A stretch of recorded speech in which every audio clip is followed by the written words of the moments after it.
Carl Froch, the chance for redemption, how important is it for you to be able to fight Mikhail Kessler again?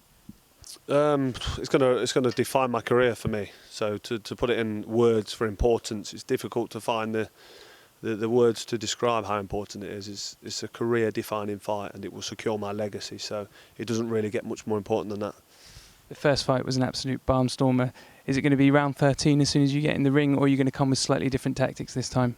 I think, every action causes a reaction. So whatever he does, I'll react accordingly. If he comes out and tries to take the bull by the horns and tries to get a fast start and tries to be confident and sort of give himself confidence, then I'm going to have to fight fire with fire. I don't know yet whether or not I'm going to go out there all guns blazing from round one. That's not at the minute my game plan. The first game plan A is always hit and don't get hit back. So that means you're going to be behind the jab and moving. But if you get caught with a shot and you think you've lost the round or you're giving him the upper hand, then you have to just put it all on the line and start letting shots go. So potentially, if this don't happen in round 1 or 2, I think this fight's going to be one of them kind of fights. It's going to be a heavy-duty, brutal fight, at least from round 4 onwards. If you win this fight, and I know fighters don't often like talking about themselves, where they rank themselves, but if you win this fight, where do you think it places you in the list of great British super middleweights? Well, I'm pound for pound currently the number 1 pound for pound. I don't know any other super middleweights who can. I mean, after beating Mikhail Kessler, if that happens on the night, and I know if I do what I can do and get the training right, I will beat Mikhail Kessler. I can't think of another British fighter. I mean, Lennox Lewis, you'd have to say, I'd be up there with him, and it'd be an honour to be able to say that. But that's the only name that springs to mind.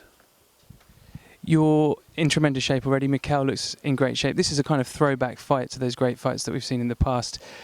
When you're getting ready for this fight, how much does the hunger of being able to avenge that defeat play a part? I think it really helps, and I was saying that earlier. I've been a professional now 11 years, and it can be a little bit monotonous at times, getting up, doing the morning runs, and I diarise all my work, so I know which run I'm doing and how well and how fast I'm expected to do the running. And although I've got quite a lot of different runs that I do, it's still sort of Groundhog Day at times. But I don't think it's going to be like that for this fight, because the motivation of getting the win is going to supersede that. I'm really, really looking forward to it.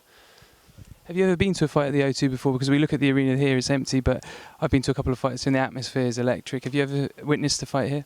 Never been to the O2. I watched David Hay obliterate Enzo Macroleni on television, but I've never been to the arena. This is the first time I've set foot in it. So to be headlining an event of such magnitude in an arena this big, it's a proud moment, and I'm honoured that the British public have got behind me, TV broadcasters are behind me, and I've just found out that it's sold out in the first hour or two. So it's humbling. It really is.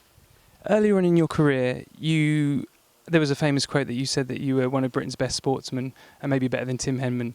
At the time, people didn't react too well to that. But what you've achieved since that moment, going through the Super Six and to where you're standing right now, there's a lot of validity for that comment now that you are probably one of Britain's greatest sportsmen. Do you feel a certain sense of achievement to the journey that you've gone through for your career? Yeah, definitely. I think I've achieved great things in boxing, and as a sportsman, there's not really much more that I can achieve.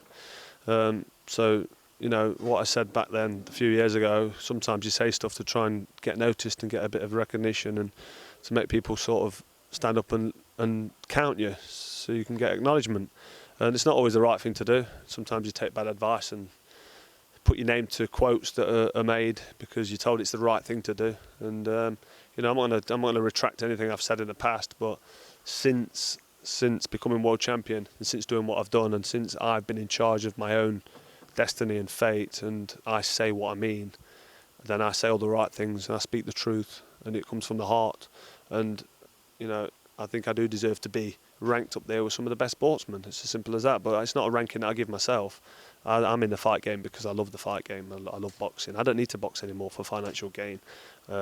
I've achieved further and beyond what I ever thought I could achieve from when I was an amateur turning professional to become a 3-time world champion. I've got the opportunity now to become a 4-time world champion, avenge a loss against Kessler and secure my legacy. Now there's a lot more at stake than just financial gain or getting a bit of recognition from somebody that you know, you might want to get one up on. There's none of that. I'm fighting now for my legacy and the fact that I'm a warrior, and I want to fight Kessler because I want to set the record straight and do the business on the night. I mean, someone said to me, "You're not getting paid for this fight." I'd say, "Can we still fight? There's no money involved." I'd ask Mikel if he could come to my gym, and people might look at me. I'd say, "Do you want to come to my gym and have a 12-round sparring session with no head guards and 10-ounce gloves?" I want to fight Kessler, regardless. It's as simple as that. Brilliant. Thank you very much.